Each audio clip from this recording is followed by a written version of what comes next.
Welcome once again to the Schaefer Small Engine Shop scooter repair facility, and today we're a pressure washer repair facility. We're going to work on this pressure washer. I'm going to show you some things to do and some things not to do.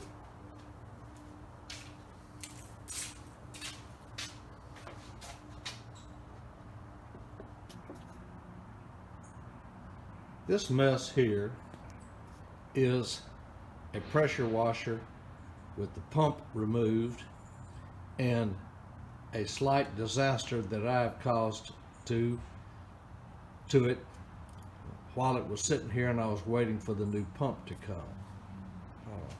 As you can see, there's about 10 pounds of metal shavings here where I have managed to strip both of the muffler bolts out of it, which is a disaster.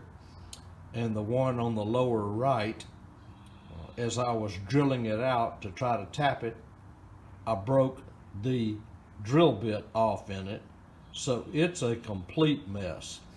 But I have managed to drill and tap it, and we're going to see if the muffler will go back on it, and then I can clean up some of this 4 or 5 pounds of metal shavings that are on it. And then later on we will work on these pumps. This is the new pump on the right and the old pump on the left. And what ordinarily goes wrong with these things is this little unloader valve here. They get stiff and they won't unload. This one, they're spring loaded. This one is a terrible design. It's not manufactured any longer, and it takes King Kong to press the spring to try to unload this, so the pressure washer would get no pressure because this unloader valve would not work. This is the new unit that I just received yesterday, and you can see the unloader valves up on the top of it. It's a much easier and better design, and we're going to put it on later on and see if we can make this thing come back to life.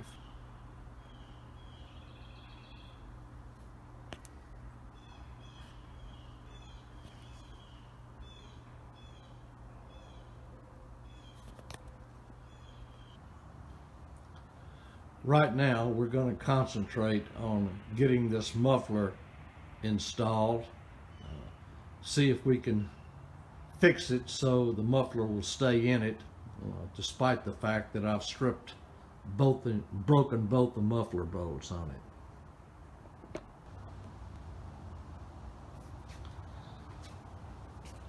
Now we are very carefully trying to screw this muffler back on here, and I have slathered it with Loctite, and we had to put some plumber's putty on the back of it to try to make it seal up, because it doesn't exactly fit like it did before. But we're going to be kind of gentle here. And if we get this thing on here where it acts like it's tight, we are quitting while we're ahead.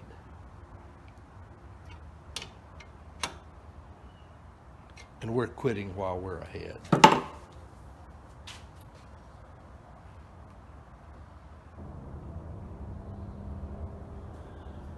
Well, we've got the muffler back on.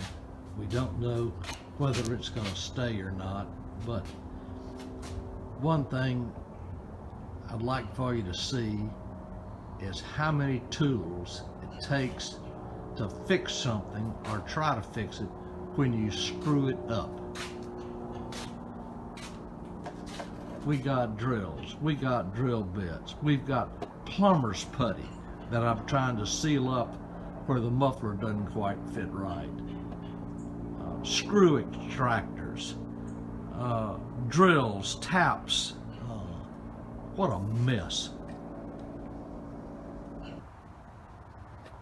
This is a nice little 5-horse Honda GC160 engine. Not a commercial grade engine, but it's a very nice homeowner grade engine. Overhead cam, overhead valves, and I had ambitions of going in and checking out the valves because the engine's 10 years old, but this top here, this valve cover, is glued on there with silicone. So after the disaster with the muffler, I decided that I was going to leave it be. I spent quite a bit of time cleaning the carburetor on it, which is completely hidden underneath this shroud here. All these Honda engines they're nice, but they're a pain to work on because they've got all kinds of covers and guards on it. So I took the motor was running, but it was surging a little bit,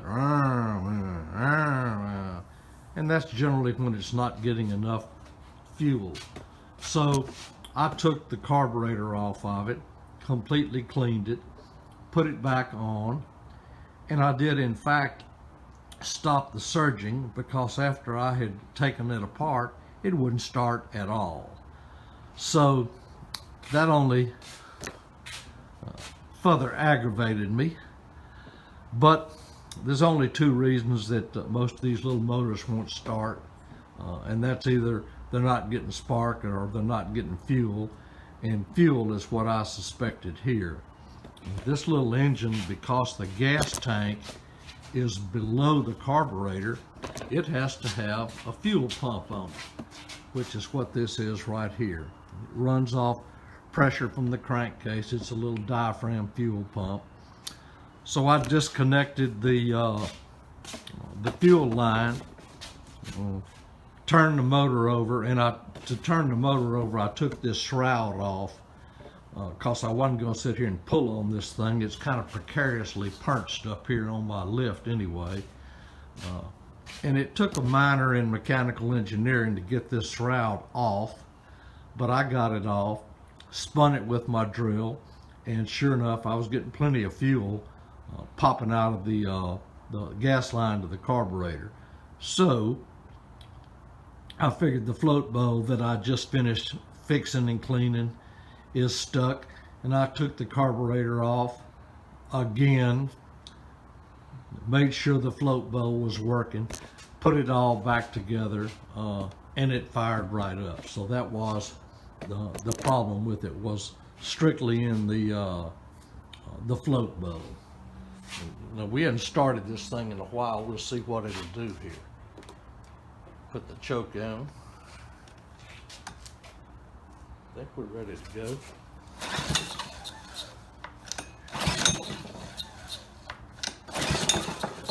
Let's give it a little bit of gas. I probably had it killed.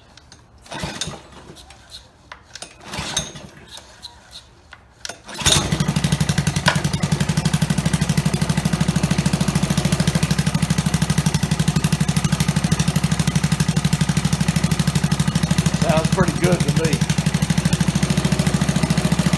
Hope that buffalo stays on it. Notice all the surge is gone.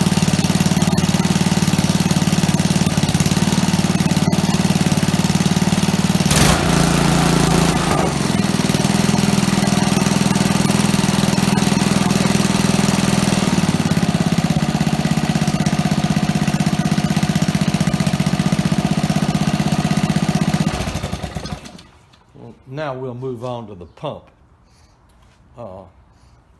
When I was trying to get it started, when I took this shroud off, getting this shroud back on, it takes a jackhammer and a pair of pliers, but I got it back on anyway.